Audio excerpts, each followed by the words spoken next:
Oh,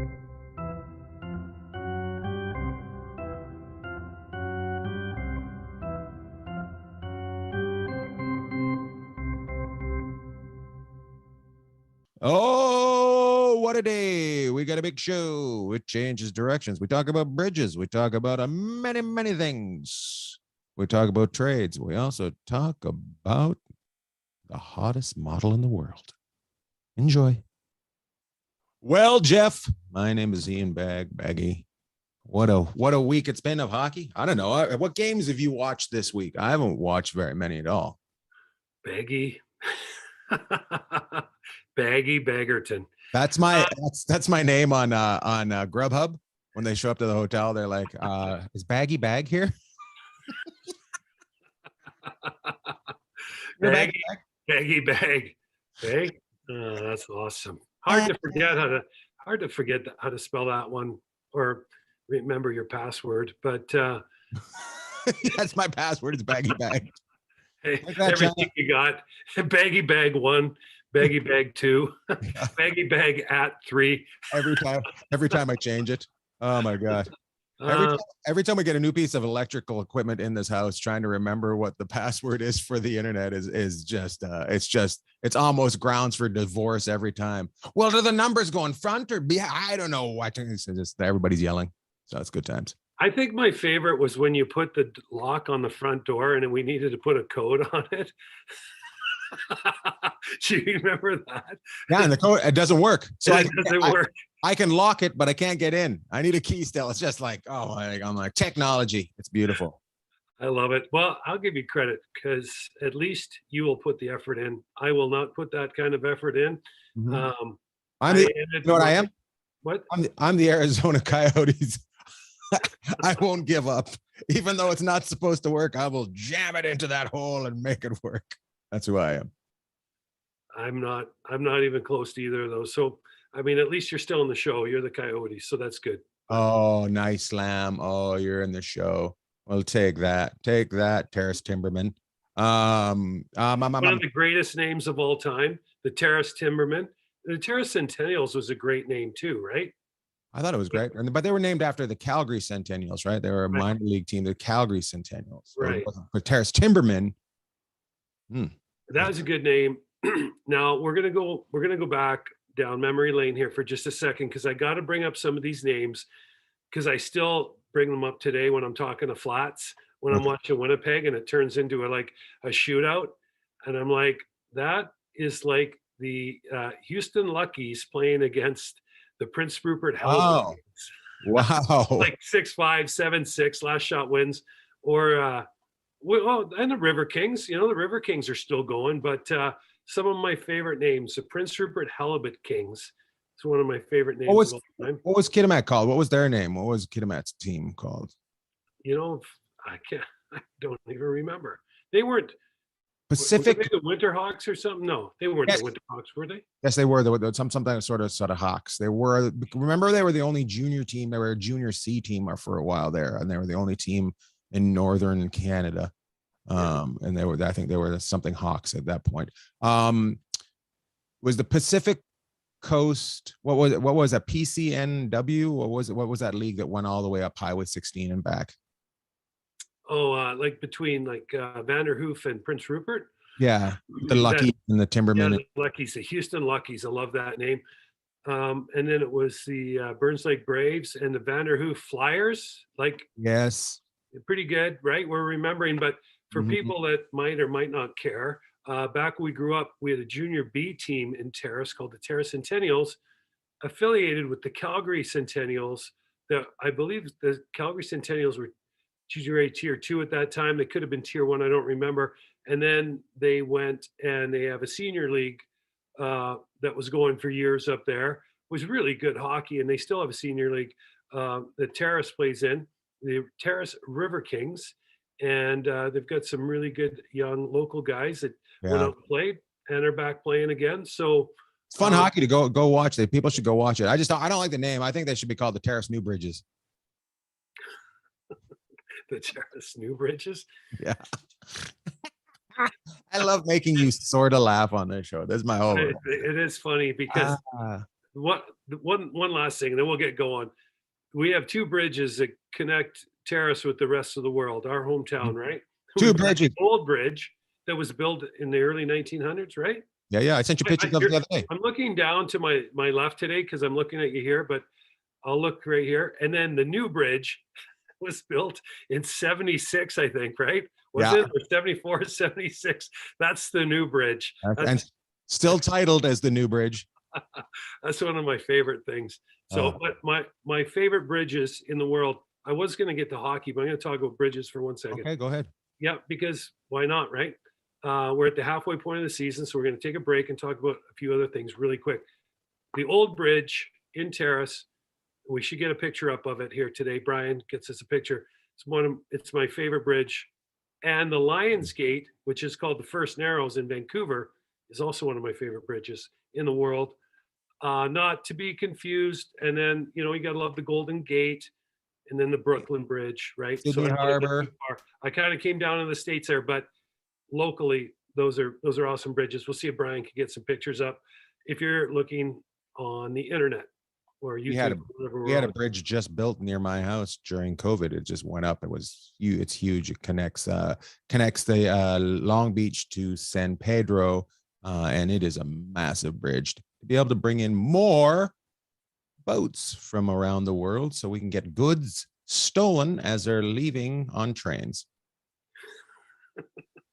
We should put a picture up of all the boats in Long Beach right now too, because last time I went through there, I think we counted 60. So yeah, we're not going to talk about hockey. We'll talk about bridges and boats. Yeah, that's what's how the show goes. If you're here for all hockey knowledge, you're on the wrong channel, my friends. We're going to give you a little bit of Terrace history. We're going to talk about bridges, and then we're going to tell you how many boats are in front of my house. And right now, it's mostly cruise ships stuck with COVID patients that can't get off the cruise ships. So it's fantastic.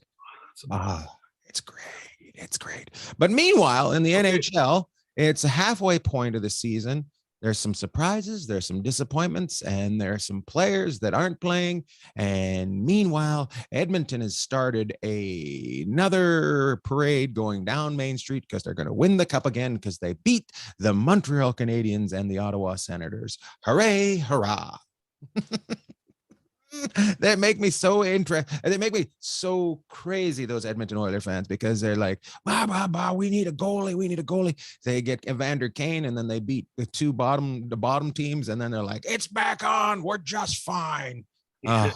Well, you'll be up there this weekend. And, you can't blame them, right, in Edmonton, because yes, I can. Well, you will. I know you'll go off on them this weekend, but we're just going to try and we're going to put an olive branch out there first. Now, my favorite thing about them is the self-proclaimed name they gave themselves, the City of Champions, right? Mm-hmm. Because they have the Oilers, who won the 4 cups in the 80s.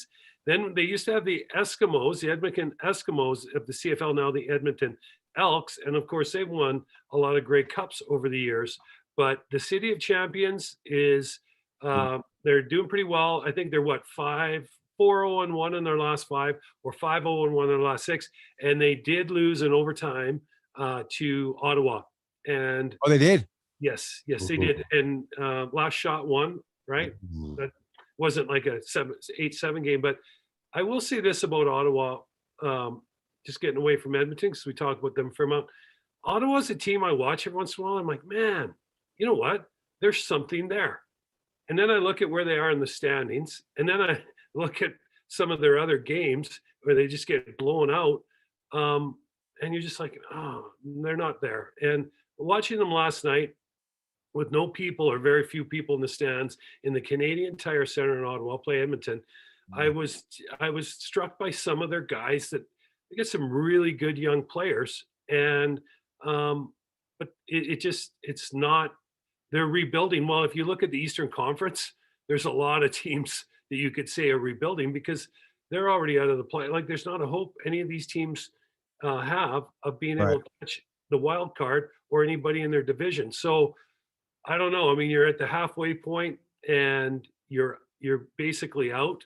That's, I don't know. I look at Ottawa, I just would like to see a little bit more, because when I do watch them, and they're not real consistent yet, but they got some really good players, and they try and play the right way, which is fast in today's NHL.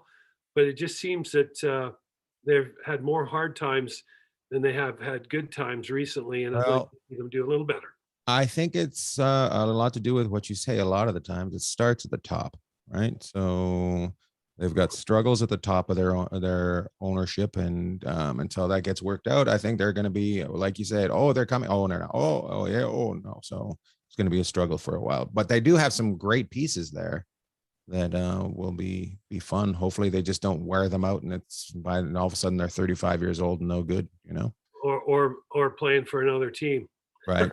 you know, that and so we'll see what happens. But yeah, so Ottawa will be. We're halfway through the season. Ottawa will be a seller, or will they hold firm and not sell anything? They'll probably move a couple spare parts, maybe a couple veteran defensemen. Mhm. I don't know if they'll move one of the young guys. I mean, what are you going to get back? A draft pick or another young guy? Like, Right. I They think, don't need more draft picks. yeah, they don't need any more because a draft pick really, if you think about it, is when most draft picks are 3-4 years away from helping you, right? There's not a lot of Austin Matthews, Connor McDavid's, Nathan McKinnon's coming in, Kel McCarr's coming into the league. A lot of these guys take some time, and maybe it's just a year or two. Like Byfield's starting to play in LA, right? He looked good the other night. I watched him play. You can get them in your lineup, but if you're looking for impact, you're probably looking at 3-4 years down the road for a lot of these guys to develop and make an impact in your lineup. So in Ottawa, you don't want to wait another 3 or 4 years. You just signed Kachuk. You got Stutzel. You got Shabbat on the blue line.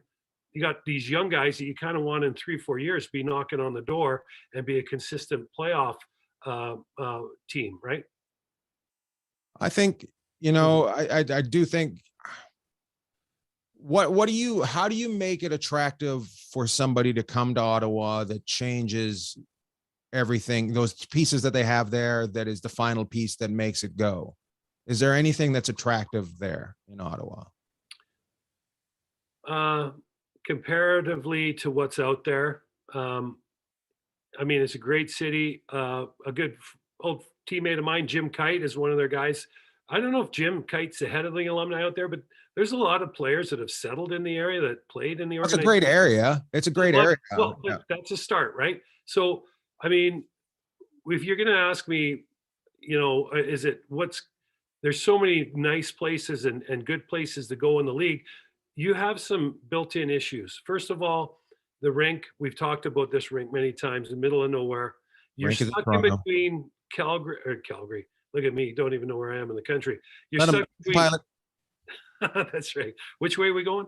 We're stuck between Toronto and Montreal. So you have two original six teams, and you're trying to carve out, your fan base.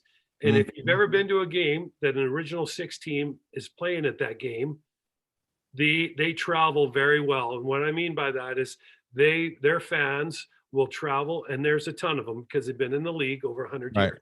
Detroit, Rangers, Boston, Toronto, Montreal, Chicago. And you're probably able to get great tickets for half the price of where you can than you can at home, right? So yeah. Yeah, you're not, on most seasons. I mean, right now Toronto played empty last night, but most seasons it's, you're going to be able to afford to get your ticket, fly down to a game in whatever place in the States you want to go, and spend a weekend there or a couple Right. nights for a similar price that you would have got the ticket for. Who was that a couple of years ago, right? You ended up sitting beside someone from our hometown Yeah. who said it was cheaper to fly down for where we live, down to Vegas, go watch the Knights play, stay, have a good time, enjoy the weekend. Sold his his Vancouver Canucks season tickets that he shared, bought a half package of Vegas Golden Knights, able to come down, see the games he wants, sell the others, and come out even. So yeah. And I just happened to randomly sit next to him by mistake, and he goes, "Hey, you're from Terrace." I'm like, "What?" I'm like, how do you know? I don't like this at all. I don't like people just recognizing me while I'm sitting by myself in the middle of a hockey game.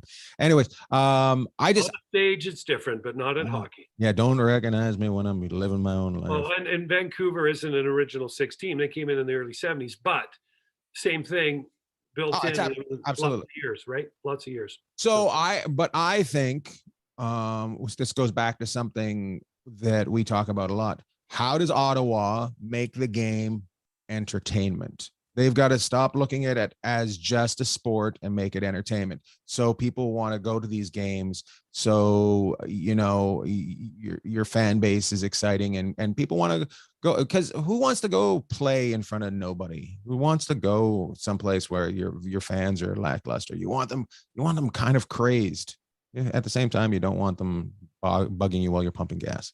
So Yeah, well, you're not going to get that in Canada. People are going to know who the players are in Canada. people are gonna bug you pumping gas no matter what. Yep. Winnipeg, the players up there know what we're talking about. Vancouver, Calgary, Edmonton, it's all the same in all those cities. People know who you are, and that's a great part about it. They're invested in the team. The problem, and I thought about this last night as I watched, the Canadian teams play in front of tarps again and empty seats in a lot of places. The problem is if you're a free agent looking at this and you're going to be, well, Jeff, it's going to be all changed, or we're going to get through this. Yeah, we are, but when? I mean, what happens when the next Omicron or Delta variant comes out? Are we going to shut it down again? And I just think, like we talked about it over the holiday season, the bowl games and the NFL games and everybody else, they're just hair straight back. They're just going for it. They're like, yeah, we don't care. We're all in. We're doing it. Up in the Canadian cities with they've tarped everything off and they've just approaching it differently. Not all, but not all the like. Doesn't Vancouver have fans in the stands now? Well, Calgary had half, right? But still, you got 50%, and down here, I'm just saying that. Don't kid yourself. It's 50% down here because people aren't going to the games. Well, and here's another thing. Yeah, it could be 50% because they're not going to games now because the tickets aren't available. But last thing I'd say on this is you have families, say, your family's in Canada, not as big a deal to travel in the country.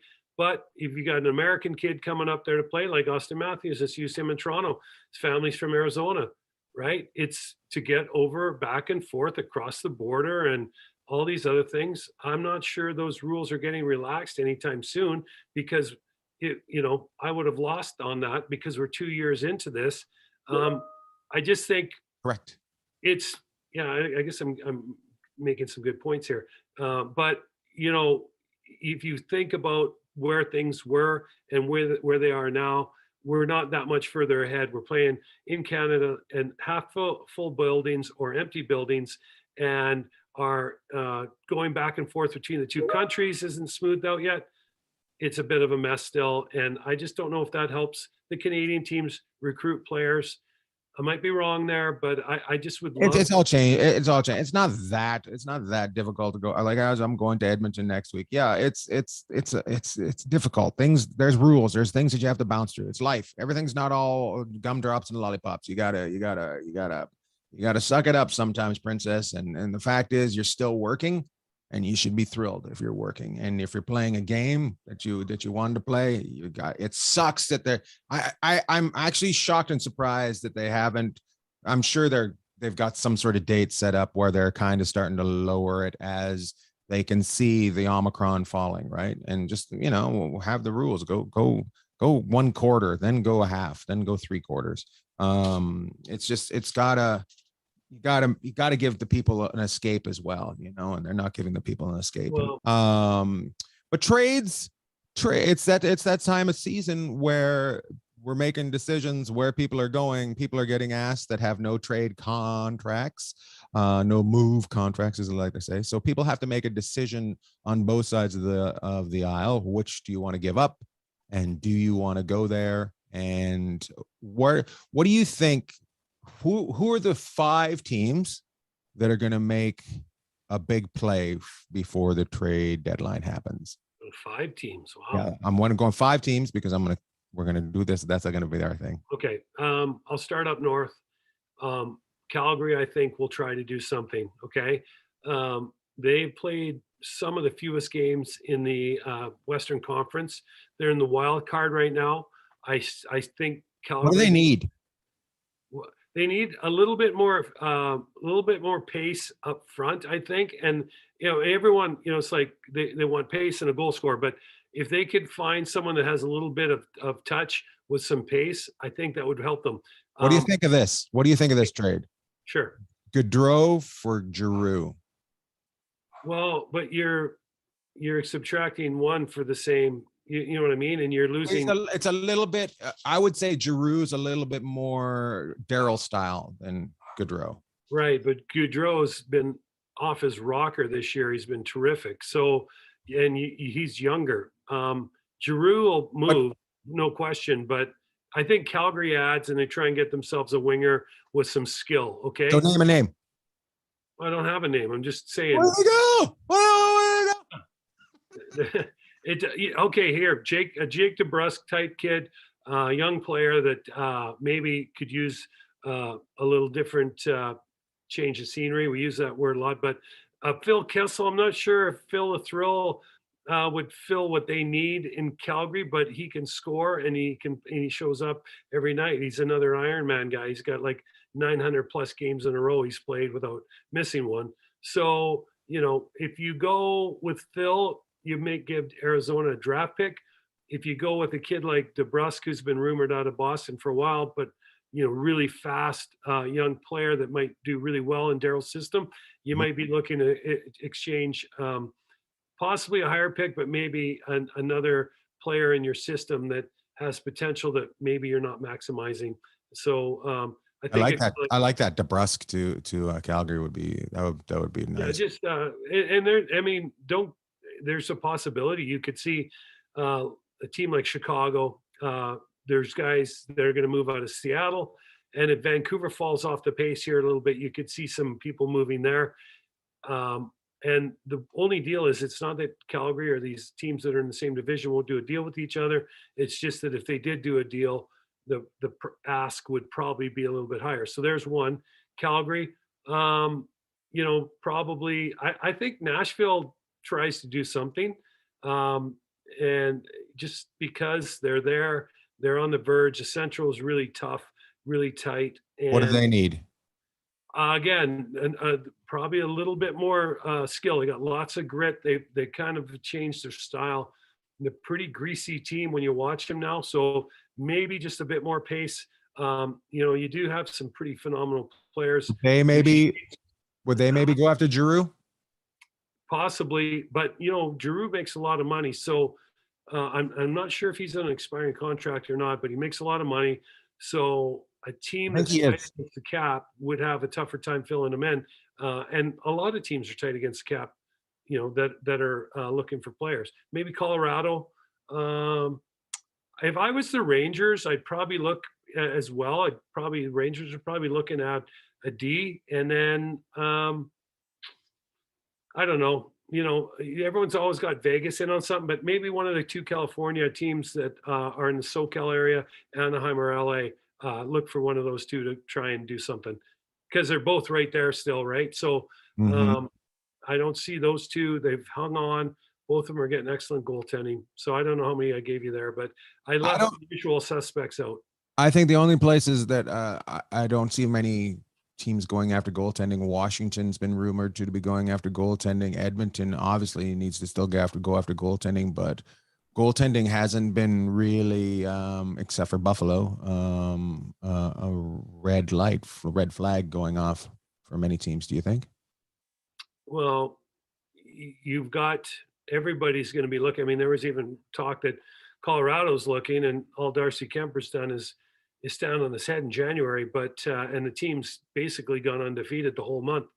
So there's always lots of talk, but these guys put a lot into these teams. Colorado gave up a first rounder to get, and a young defenseman in Connor Timmins to get Kemper.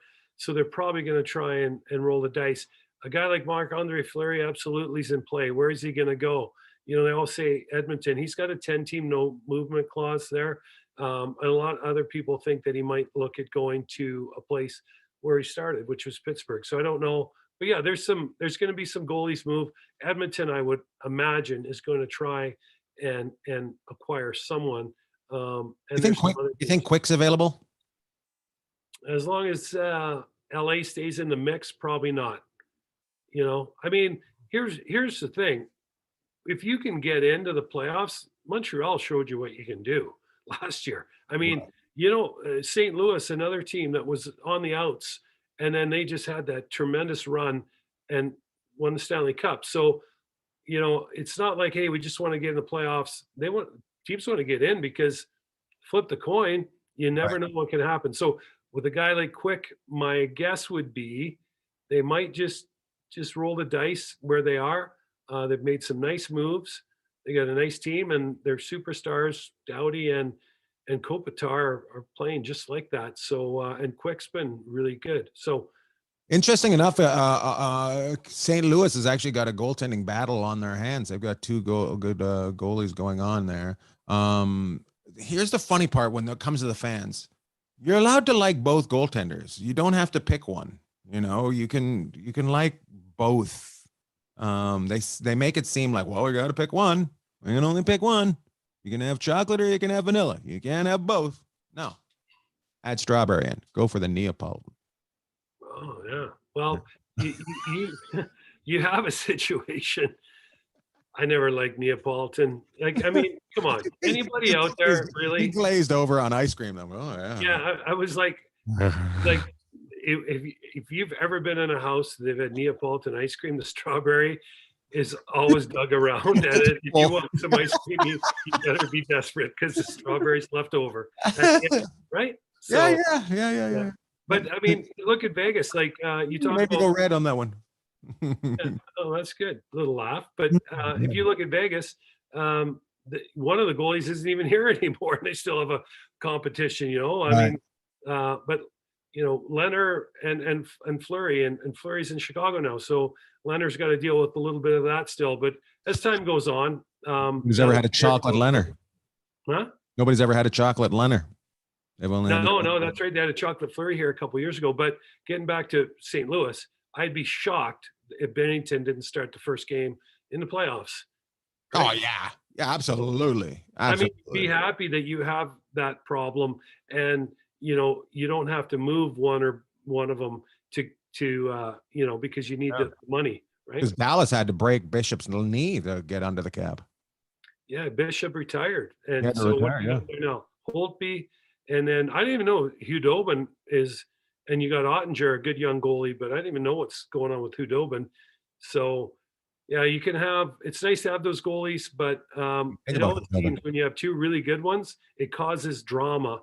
And that's one thing NHL teams have never done really well at, is handling two great goaltenders in their organization. They've only just started having goaltending coaches in the last, 20 years or something like that. Before, it was just like that weird guy that stands at the back. Mm-hmm. Yeah. So I don't know. I don't know if there's going to be anything shocking coming out in the trades, but you never know. You never know. I don't know. I don't see anybody wanting to spend the money to move. I think everybody's still a little nervous about all world situations, not just this Stanley Cup. They were worried about next season. So I don't know. Well, you have an issue. You don't know, like the salary cap's kind of one problem that a lot of teams are facing. And yeah, in the East, to me, you got Detroit and maybe an outside possibility of the Islanders staying competitive in the wild card. In the West, it's a blender. So, there will be people kicking tires on players. And specifically, if you think you have a problem in goal, they're going to be kicking the tires on those guys. But the East is going to be sellers, and the West will most likely a lot of teams will be buyers. But the trading deadline is until March 21st. I mean, that's something about the NHL. I've never really. I just think they kicked it way too far down the road. Make it March 1st, right? That's still basically 30 days from where we are, right? Or 4 weeks, anyways. And then it gives guys time to get in good with their teams, like become part of the team, rather than sometimes you see these guys just aren't clicking on all cylinders with the team that they moved to. Mm-hmm. So yeah, that's interesting. What else? WHL, anything exciting going on there? Well, No. not that I know of, but I will talk. Let's just talk about this real quick. Mid-season, we're at the midpoint of the season. The All-Star games this weekend coming up in Vegas, Oh. and they're going to light it up at the Bellagio and do all kinds of fun stuff down there. Mhm. So I know our friend in San Jose is not happy. I'm talking about Vegas, but actually, Vegas. there's a reason that they were talking about it this week, and that's because the All-Star game's coming. I know you asked me a while ago if I'd watched some games this week, and I actually had watched quite a few games. Um, and there's just the games are really still. I don't want to say they're unsettled, but you just don't know what you're going to get from night to night. You know, look at a team like St. Louis has had a great run to this point in the season. They go in and get blown out by Calgary. Calgary comes a couple of nights later. They basically blow Calgary out 5-1, and maybe it was a closer game than that. Then Winnipeg comes in, plays their backup goalie in St. Louis, and Winnipeg beats them. And so, you know, and It's so all Winnipeg, over. yeah, you just don't know what to expect. Anaheim was just out east. You kind of waiting for the other shoe to drop with them. I think they went 4-0-1. So there's a lot of teams and a lot of games that you just don't know what you're going to get. And I guess that's think going to make it for a real exciting finish. In a way, it is very exciting. In a way, it's very exciting that we don't know. We just like, oh, which team's showing up tonight? This is interesting. And I don't know if that's got to do with a lot with getting tested and guys having been taken out of the lineup just before 30 minutes before or whatever. I did read someplace that they're going to be changing the testing process, that guys aren't going to be tested as much. So that could help out and smooth some things out as well. So yeah, that's going to start, I think, after the All-Star weekend. I'm not sure why. They just couldn't say, okay, we're going to go with it. But it's starting when the teams come back. And then Which you'd think you'd just wait another week, or just start before, or start before, because they're coming back from Vegas. Probably some of them are going to be testing. Yeah, that's right. If they're here, hopefully they already had it. But one of the things that we can leave off on, unless you want to grab a couple more things, is we're going to enter a time in the schedule here coming up in February where it's going to be feast and famine. Okay, there's a couple teams, and I believe Anaheim's one and St. Louis is the other, that are going on 11-day breaks. So we're at what are we, the second today? Is it Groundhog Day today? Happy Groundhog Day. No, first. Is that the first? Today's the first. Was the first? Sorry, tomorrow. Sorry, I got ahead of myself. Living in the future. Anaheim and St. Louis both have 11 days off now. Conversely, a team like Winnipeg is going to play 8 games after the All-Star game in the next 13 nights. So you're going to have some teams that are playing once a week or twice a week. Others are playing 4 or 5 games, in a week, where they got 2 back-to-backs mixed in there, where they're going to play back-to-back day off in a game. I mean, it's going to be brutal. So you could start to see some separation, or it could just even turn into a bigger mosh pit, especially in the West as they go forward. I think the big thing to look for there is a team that can get on a roll and who can stay healthy. Very nice. I like that. I like the fact that it's going to be All-Star weekend this weekend, but I think you got to stop picking from every team has to have a player. Mm-hmm. I think we're going to have to start hurting some feelings. Not everybody gets a trophy.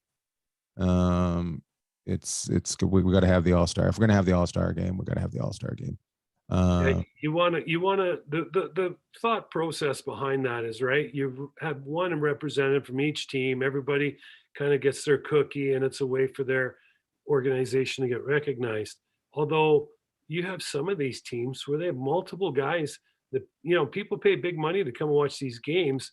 They want to see the best of the best, and also the embarrassment of not anybody going from your team to the All-Star game might light a fire under your ass, and the next year you will get out and get somebody. So we got to have that. Everything can't be all sharing. It's all happy. It shouldn't be that big, and there might be multiple teams if they went that direction that wouldn't have players representing their team, because I mean, look at a team like you could look at the Leafs, or you look at Colorado, Look at Tampa Bay or even Florida. Or yeah. Yeah, I mean, Florida this year, I mean, they just scored 8 goals last night. They play the Rangers tonight. I mean, these guys are scoring just about at will. There's a lot of exciting players to watch in that team. That What if you did this 9 players? It's the top 9 players, right? And then from there, it's voting ballots, something like that. What if you did that? Well, then you'd have who's the big tough guy that played a couple years ago? But I don't mind that. I think it's funny. Yeah. And it makes entertainment. If you ask people the All-Star games they remember that they've watched recently, I think most people would remember that All-Star game because he came in, and I think his team ended up winning it too. But you know what? It turned out to be one of the best public relations deals for the NHL in their history. That you know, and they almost shot themselves in the foot. They are trying to fight it. You know. Yeah. Oh. So they didn't, and it ended up being a huge benefit for them. And what was his last name? John Scott. Right. John Scott. So you know what? And it Big man John. Yeah, it gave him a chance to kind of show what he was all about. And you know, one of the things about the NHL is there's a lot of really, really good people in there, but there's not a lot of people that are willing to kind of go out on a limb and kind of show the other side of themselves, because that's not really how the game's always been and the organizations have always operated. John Scott went out and was a real character, and he did a lot of good things. You know, he was tough as nails, obviously. The last I heard was they were trying to write a movie about that whole thing. Disney was involved, and they were trying to do a movie. Why not? They just did a movie on Peyton out of the Saints in New Orleans, the coach there. Yeah. Yeah. So yeah. So why not? Anything can be a movie. And if you just show a little bit of fun, you know, entertainment.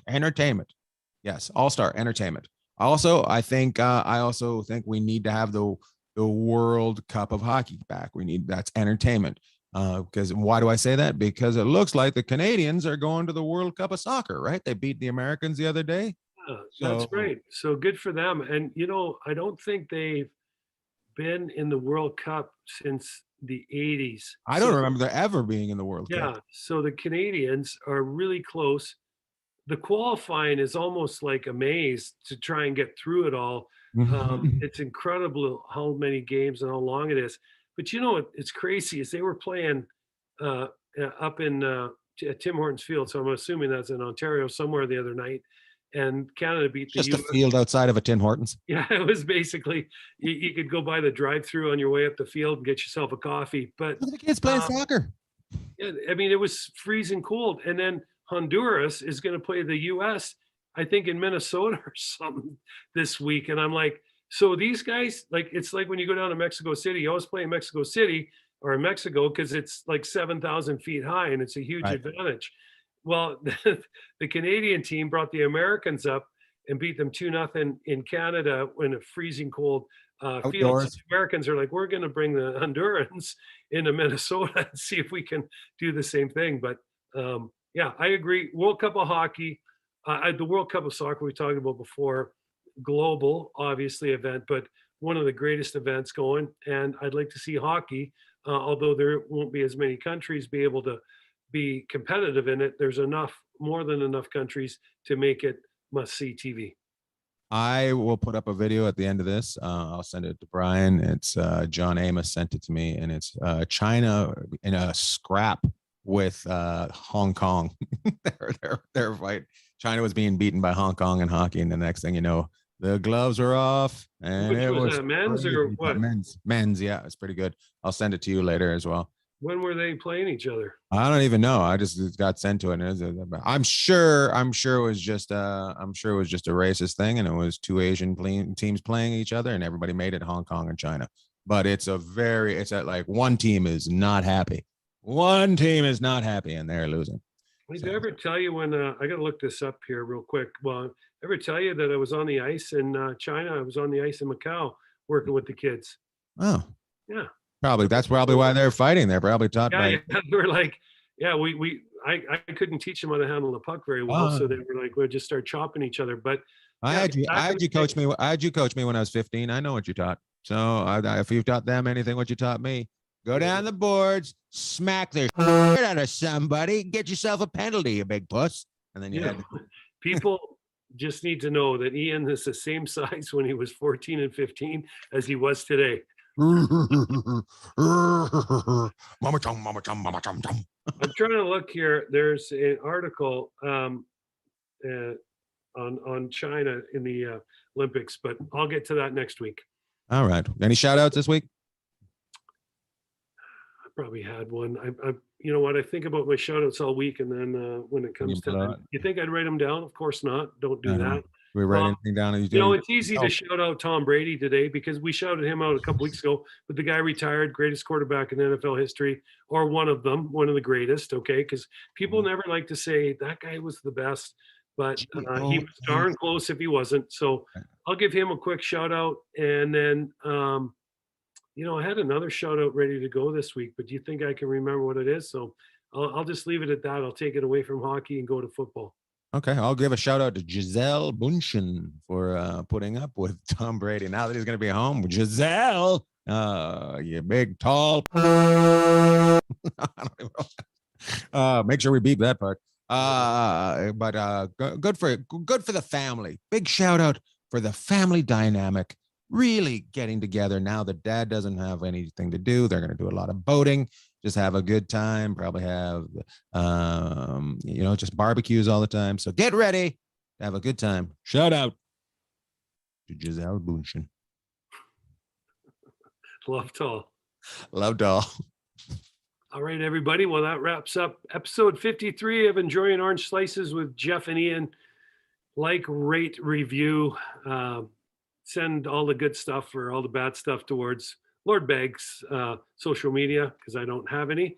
But thanks again for listening this week. Enjoy. Well, I guess I probably shouldn't say enjoy since it's the end. So have a good week.